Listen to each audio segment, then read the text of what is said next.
시간에 우리 창세기 11장에 있는 말씀을 배웠습니다. 창세기 11장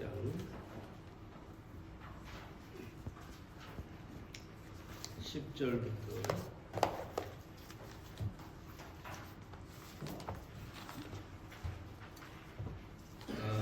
10절부터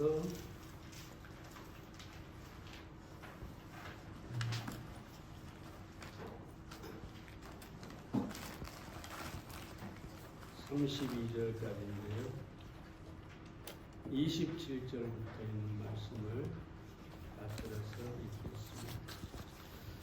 데라의 후예는 이러하니라. 데라는 아브라함과 나홀과 하란을 낳았고 하란은 롯을 낳았으니 하란은 그 아비 데라보다 먼저 본토 갈대아 우르에서 죽었더라.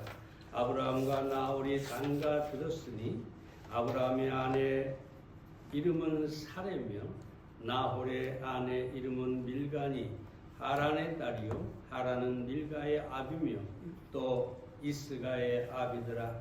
사레는 잉태하지 못함으로 자식이 없었더라. 데라가 그 아들 아브라함과 하란의 아들 그 손자 롯과 그 자부 아브라함의 아내 사레를 데리고 갈대아 우르에서 떠나 가나안 땅으로 가고자 하더니 하란에 이르러 거기 거하였으며 데라는 205세를 향수하고 하란에서 죽었더라.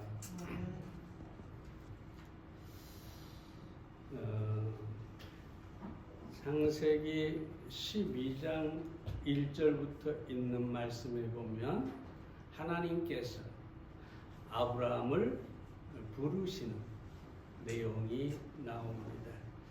그런데 하나님께서 아브라함을 부르시기 전에 그 배경에 대해서 아브라함이 어디서 살았고 그의 가족은 어떤지 그런 배경에 대해서 11장에서 말씀하고 있습니다. 다시 말하면 왜 하나님께서 아브라함을 부르셨는가?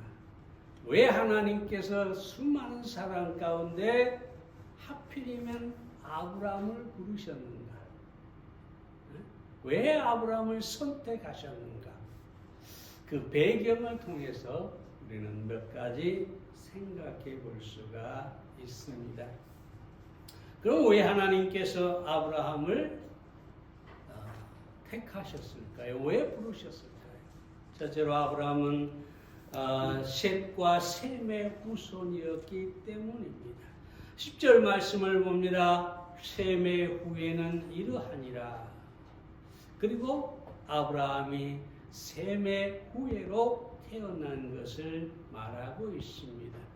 성경은 사람을 두 부류로 나누고 있죠. 가인과 아벨. 가인은 죄인이고 육신적인 사람이고 하나님을 떠나 살면서 죄악 가운데 사는 사람을 가인이라고 할 수 있죠. 그 가인의 후예와 아벨, 하나님 앞에 올바른 제사를 드림으로 의롭다함을 얻은, 의를 얻은 그런 영적인 그런 사람이다. 그런데 가인이 그 아벨을 죽였죠. 그래서 하나님께서 셋이라고 하는 아들을 대신 아벨 대신 주셨습니다. 이 셋이라고 하는 이름은 대신 줬다는 의미죠. 아벨 대신. 그래서 셋으로 하여금 의인의 후손을 이어가도록 하셨습니다. 그러니까 가인과 셋의 후손이 성경에 등장하고 있는 것을 우리가 볼 수가 있습니다. 그런데 시간이 흘러가면서 가인과 셋의 후손 모두가 타락을 해서 우리가 지난번에 본 것처럼 하나님께서 노아 홍수로 저들을 심판하셨습니다. 그런데 다시 노아의 가족 가운데 셈이라고 하는 아들에게 하나님께서 영적인 축복을 허락하십니다. 그래서 이 셈의 후손 가운데 태어난 사람이 누구냐? 바로 아브라함이다 라고 하는 것을 우리가 볼 수가 있습니다. 간략하게 말씀을 드렸습니다만은 여기서 우리가 아주 중요한 사실을 보아야 되는데 그것은 뭐냐면 하나님께서 세상을 다스리시고 하나님의 섭리 가운데 인간은 살아가고 있다라고 하는 것입니다. 섭리라고 하는 말은 세상과 우주 만물을 다스리는 하나님의 뜻이라고 할 수가 있습니다. 하나님께서 뜻을 가지고 세상을 경영하시고 사람을 인도하시고 그 섭리 가운데서 하나님의 뜻을 이루어 가시는 것이죠. 역사학자 아놀드 토인가 말을 말씀드렸습니다만 모든 역사는 껍질을 벗겨보면 결국 영적인 역사이다. 다시 말해서 영적인 역사란 영이신 하나님께서 역사를 주관하고 섭리하신다. 그런 뜻이라고 말씀을 드릴 수가 있습니다. 아주 중요한 사실은 하나님께서 왜 그러면 섭리하시느냐? 왜 사람들을 다스리고 하나님의 섭리 가운데 인도하시느냐? 딱 목적은 하나죠. 그것은 바로 예수 그리스도를 세상에 보내서 구원하시기 위하심입니다. 왜 아브라함을 부르셨느냐? 그 아브라함의 후손을 선민을 만드시고 그 선민을 통해서 예수 그리스도가 메시아가 세상에 오셔서 구주가 되게 하기 위해서 하나님께서 섭리하신다는 것입니다. 우리가 역사를 보면 BC와 AD로 나누죠. BC는 예수 그리스도 이전을 말하고 AD는 예수 그리스도의 해, 우리 주님의 해라는 뜻입니다. 그러니까 BC는 기원전은 예수님이 오시기 전에 역사를 말하고 AD는 예수님이 오신 뒤에 시간들을 말하는 것입니다. 하나님께서 역사를 주관하고 간섭하시고 섭리하신다는 사실은 우리에게 소망이 되고 우리에게 미래가 되고 우리에게 축복이 되는 것입니다. 여러분, 이 세상은 그냥 굴러가는 게 아니에요. 우연히 되어지는 것이 아니에요. 이렇게 인류의 역사가 흘러가다가 어느 날 갑자기 우연히 저 하늘에서 거대한 별이 떨어져서 지구를 멸망시켜버리는 그런 우연한 일은 없어요. 하나님께서 우주를 다스리고 하나님께서 인류의 역사를 다스리고 섭리하시기 때문에 그런 일은 결코 있을 수가 없는 것이죠. 하나님은 선하시고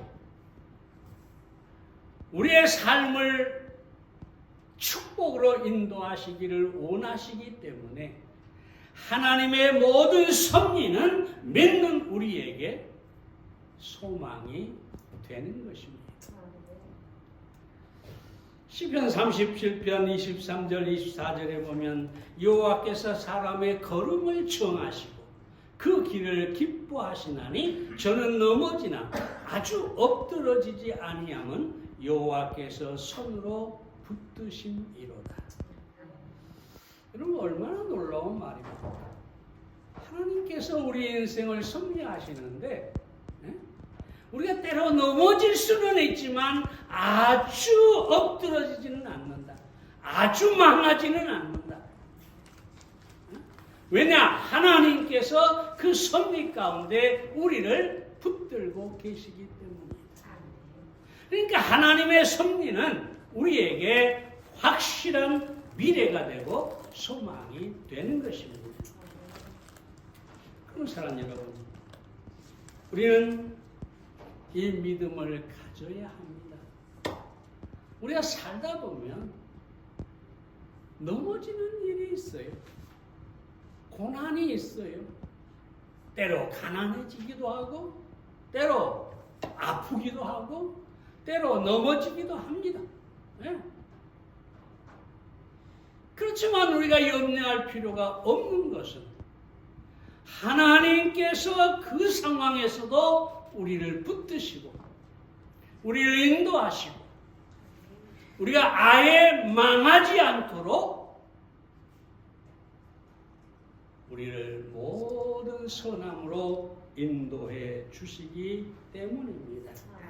I.Y. 에드워드라는 사람은 믿음은 하나님께로 가는 캄캄한 터널을 밝게 비추어주며 죽음의 깊은 계곡을 건널 수 있는 다리를 세워준다. 그렇게 얘기했어요.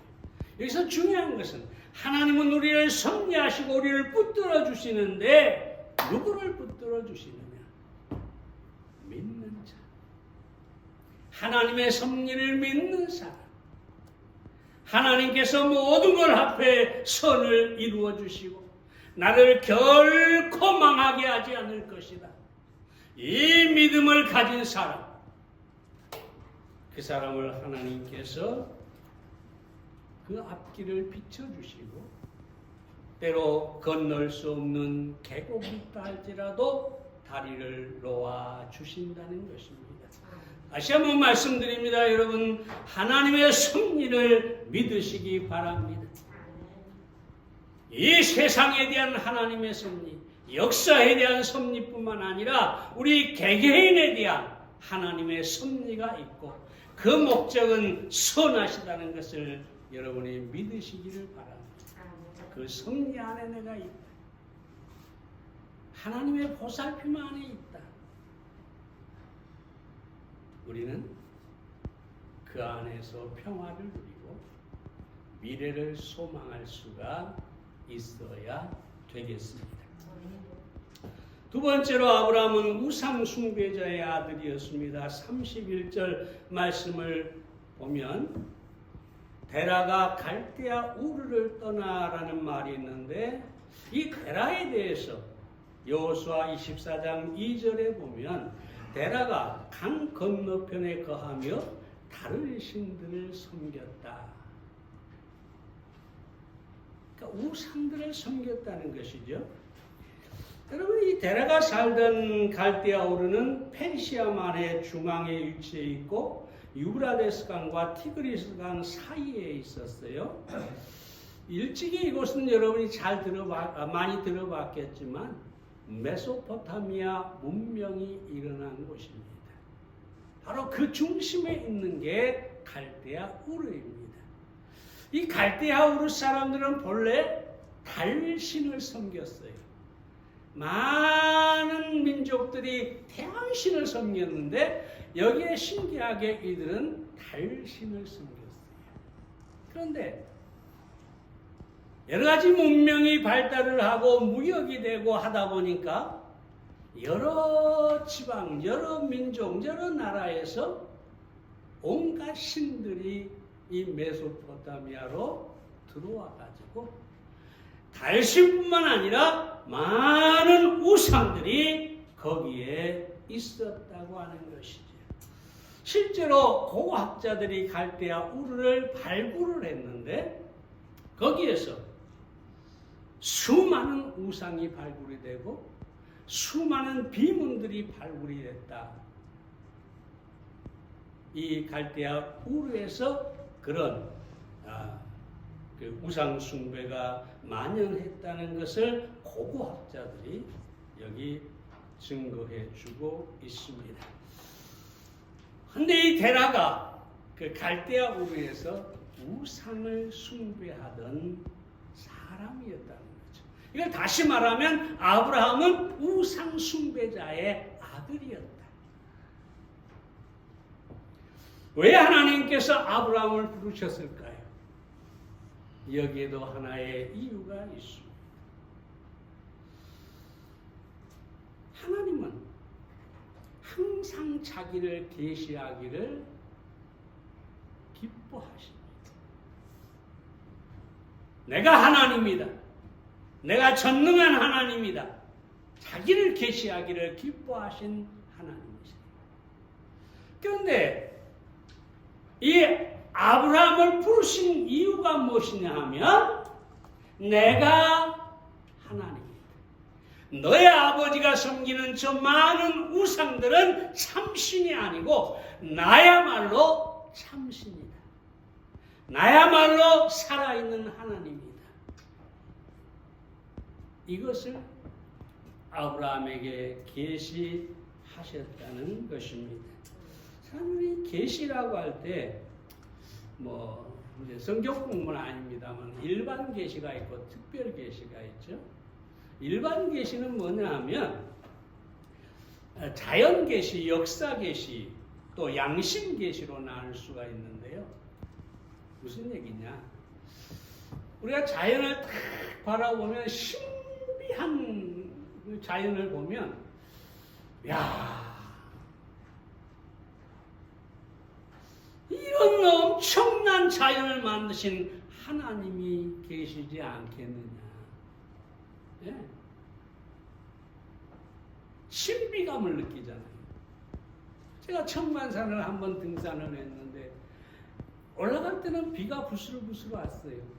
꼭대기 딱 갔는데 그 구름들이 탁 산을 넘어 흩어져 가는데 와, 정말 신비로웠어요. 그런 자연을 통해서 신비를 알게 되면 신이 계시겠구나.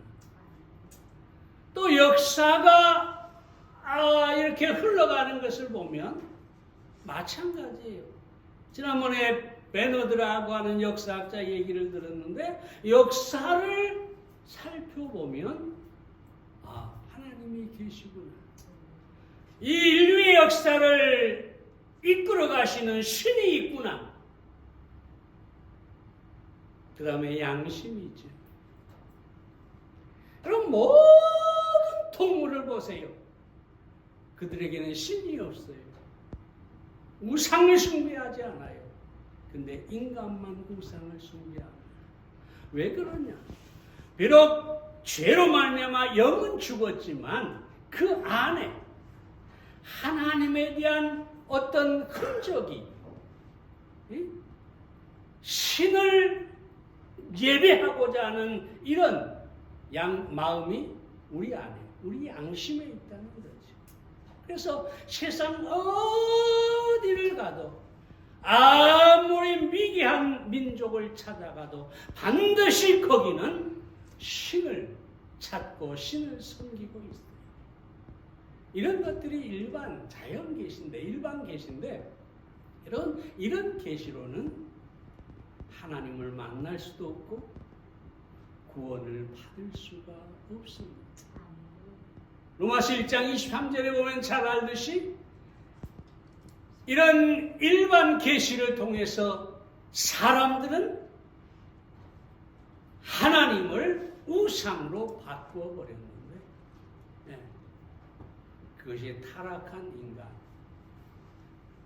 인간이 신을 찾는 모습이죠. 그럼 특별계시라는 것은 뭐냐? 특별계시는 하나님이 직접 자신을 계시하시는 것이죠. 아브라함에게 하나님께서 나타나셔서 내가 내게 지시할 땅으로 가라 하고 하나님 자신을 드러내셨죠. 때로는 꿈으로, 때로는 환상으로, 때로는 변형된 인간의 모습으로 하나님께서 구약에 보면 계속해서 자신을 계시하시죠. 이 특별 계시죠. 하나님께서 이 아브라함이 이 하나님의 특별 계시를 통해서 하나님을 알 수가 있었죠. 뿐만 아니라 예수 그리스도가 하나님의 특별 계시죠. 인간이 하나님을 알 수가 없기 때문에 하나님이 사람의 몸을 입고 이 땅에 오셔서 나를 본 자는 하나님을 보았다. 요한복음 14장에서 말하고 있죠. 그러면서 능력을 행하시고 하나님만이 할 수 있는 그런 놀라운 기적을 베푸시고 그리고 죽었다가 살아나시죠. 모든 인간은 죽는데 죽었다가 살아나심으로 말미암아 자신이 하나님이심을 증거하시는 거죠. 특별 계시죠. 그래서 누구든지 이 예수 그리스도를 만나면 구원을 얻을 수가 있게 되는 것입니다. 히브리서 1장 2절에 보면 모든 날 마지막에 그 아들로 말씀하셨다라고 얘기하고 있죠. 예수 그리스도는 하나님의 선지자죠. 우리에게 말씀하시는 분입니다. 하나님은 이렇다. 내가 곧 하나님이다. 그렇게 계시하신 분입니다. 뿐만 아니라 성경을 특별 계시는 성경이 있죠. 성경. 이 성경은 하나님께서 우리에게 주신 특별 계시입니다. 우리는 이 성경을 통해서 하나님을 알고 하나님을 만나고 하나님의 뜻을 찾고 이 성경을 통해서 복음을 듣고 구원을 얻고 하나님의 특별 계시를 통해서만 우리는 구원을 얻게 된다는 사실입니다. 사랑하는 여러분, 아브라함에게 있어서 이 특별 계시는 은혜였습니다. 아브라함이 열심히 지식을 쌓아서 이름으로 하나님이 계신다 하고 하나님을 찾아간 게 아니에요. 그렇죠? 아브라함이 하나님 앞에 무슨 예배를 드리고 선을 행하고 그래서 하나님을 만난 게 아니에요. 왜냐하면 아브라함도 하나님을 전혀 몰랐으니까요. 그런데 어느 날 갑자기 하나님께서 자신을 아브라함에게 나타내셨어요. 그리고 아브라함이 믿으니 그 믿음을 의로 여겨주셨어요. 다시 말하면 구원하셨다는 것이죠. 은혜입니다. 전혀 하나님을 알지 못했는데 하나님께서 자신을 계시함으로 의를 얻게 하고 구원을 얻게 하고 하나님을 알게 하셨어요. 은혜입니다. 여러분, 우리는 본래 죄인이 있어요. 영이 죽었어요. 하나님을 알지 못했어요. 그런데 하나님께서 우리에게 예수 그리스도를 만나게 하시고 성경을 통해서 복음을 깨닫게 하시고 하나님의 놀라운 구원을 우리가 믿음만으로 얻게 되었는데 이것이 바로 은혜인 것입니다.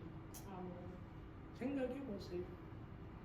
우상을 숭배하던 아버지 밑에서 하나님을 전혀 알지 못하던 아브라함이 살아계신 하나님을 만나 그 하나님을 통해서 의를 얻고 그 하나님을 통해서 아들을 낳고 그 하나님을 통해서 구원을 얻었다는 것은 엄청난 은혜입니다.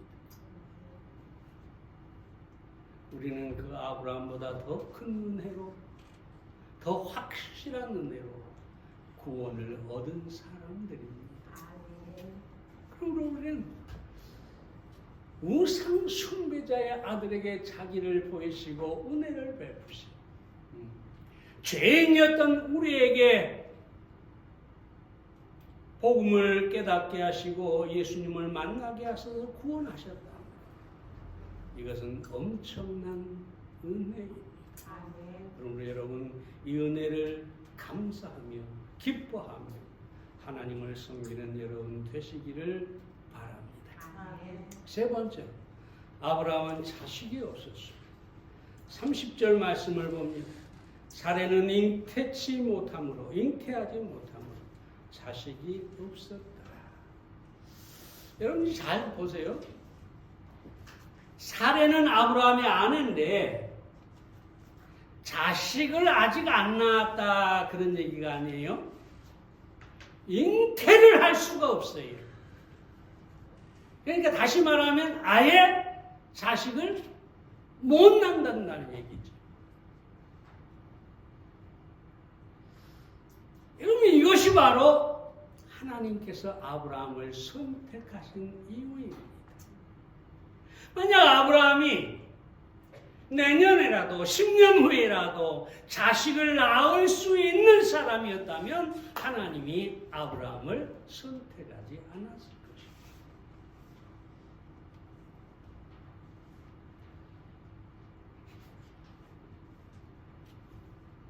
그래서 아브라함이 뭐라고 합니까? 아브라함에게 하나님께서 내게 아들을 주겠다라고 하시죠. 장장 25년을 기다렸는데 하나님이 주신다는 아들은 감감무소식이었죠. 그러니까 아브라함이 뭐라고 합니까?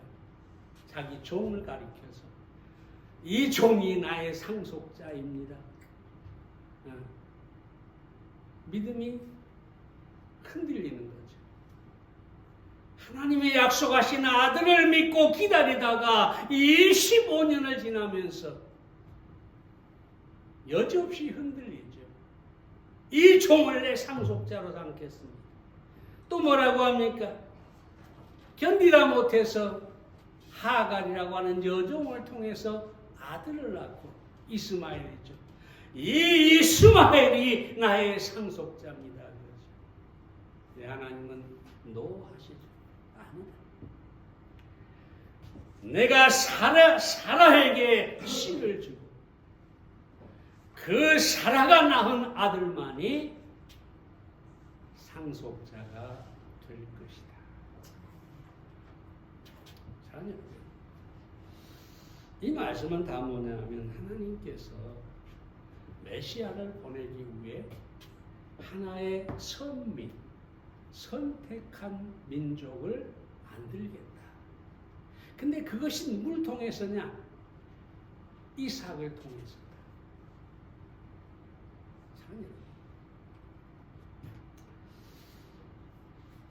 하나님께서 자식이 없는 아브라함을 선택한 것은 하나님께서 주시는 아들을 통해서 그 아들을 통해서 선민을 만들고 그 후손을 통해서 예수 그리스도를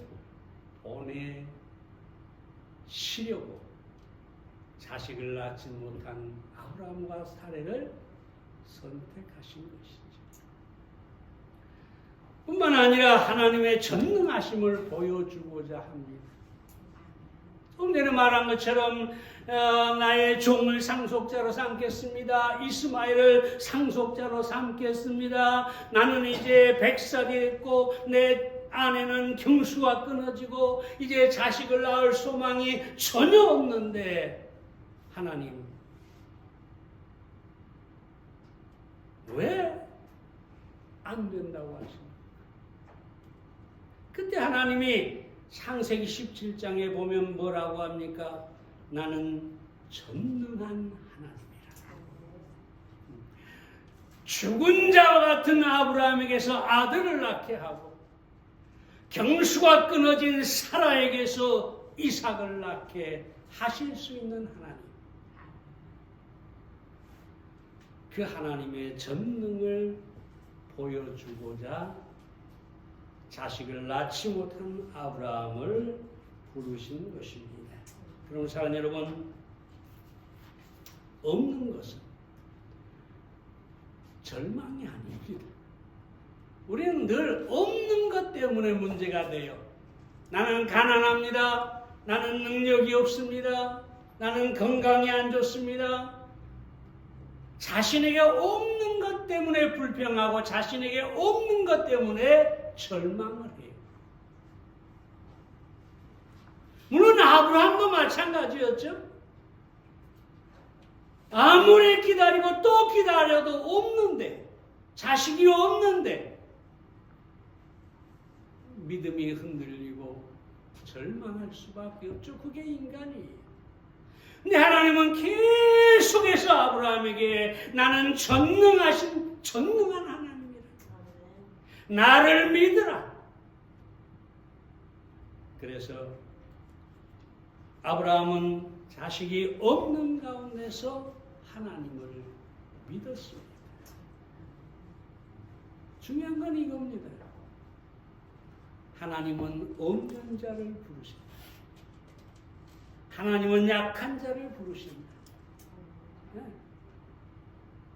하나님은 학벌이 없는 자도 부르시고 능력이 없는 자도 부르시고. 왜?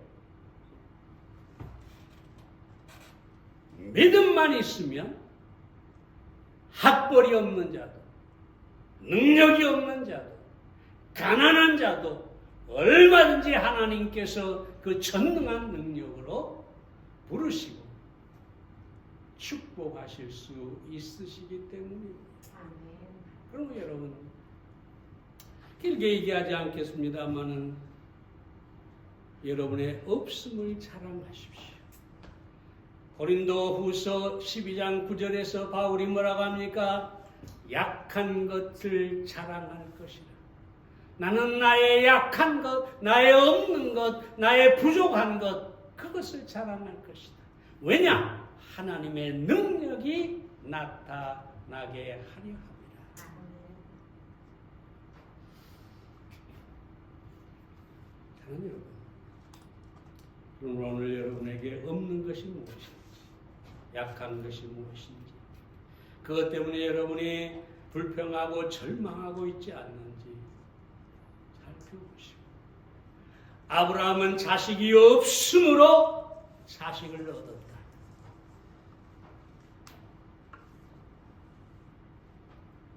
이 사실을 아시고 믿음을 가지시기를 바랍니다.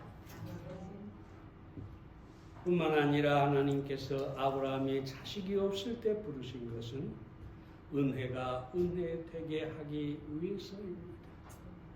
여러분, 아브라함이 육신이 멀쩡해가지고 건강해가지고 사라하고 사이에서 자식을 막 쑥쑥 낳았다. 그럼 그 자식은 뭡니까? 은혜가 아니죠. 하나님이 주신 게 아니잖아요. 그냥 사람이니까 낳을 수 있으니까 낳은 거죠. 근데 경수가 끊어지고 나이가 100살에서 죽은 것 같은 아브라함에게서 자식을 낳게 하신 것은 그 이유가 뭐냐? 은혜가 정말로 은혜되게 하기 위해서.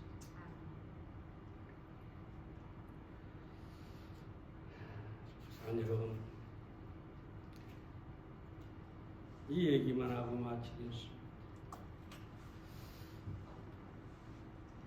무디라고 하는 유명한 전도자가 있죠. 근데 이 무디는 초등학교도 졸업하지 못했어요. 지금도 그 사람이 남긴 편지에 보면 단어들이 똑바로 되어 있지 않아요. 문장이 맞지는 않아요. 인류 역사상 최고의 부흥사죠. 미국과 저 유럽을 뒤흔들어 버린 사람이잖아요. 근데 그는 초등학교도 나오지 못해서 글을 쓰는데 단어가 틀리고 문장도 틀려요.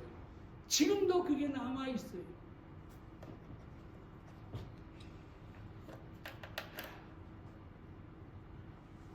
그럼에도 불구하고 수많은 영국의 귀족과 미국의 부자들이, 재벌들이 이 무디의 메시지를 듣고 회개하고 눈물을 흘리고 구원을 얻게 됩니다.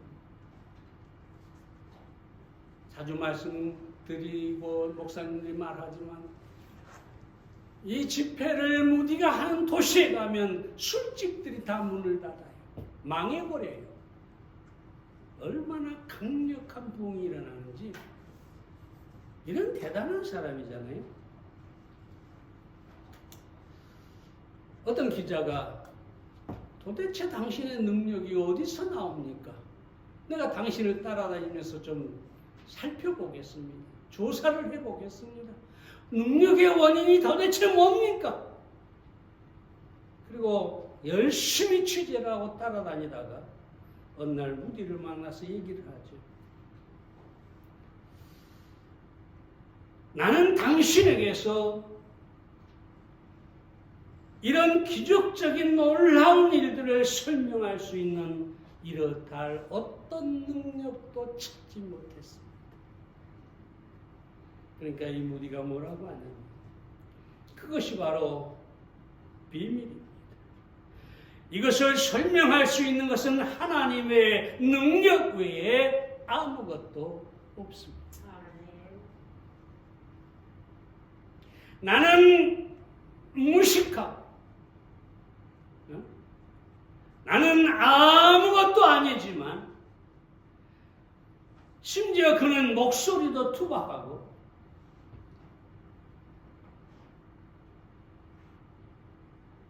얼굴도 그렇게 대단하게 뭐 이렇게 생기지도 않았고 누가 봐도 아무것도 아니에요. 유럽과 미국 대륙을 흔들어 버렸습니다. 왜 그랬을까요? 왜 무디를 하나님이 불렀을까요? 그가 없기 때문입니다. 하나님의 능력이 그를 통해 나타나는 것이죠. 여러분 절대로 여러분의 없음을 인해서 불평하고 절망하지 마세요. 오히려 없음을 바라보면서 하나님께서 이곳에 바로 나에게 역사하실 수 있다. 믿음으로 하나님을 바라보시면 하나님께서 그 전능을 여러분의 삶에 나타나게 하실 것입니다. 아멘.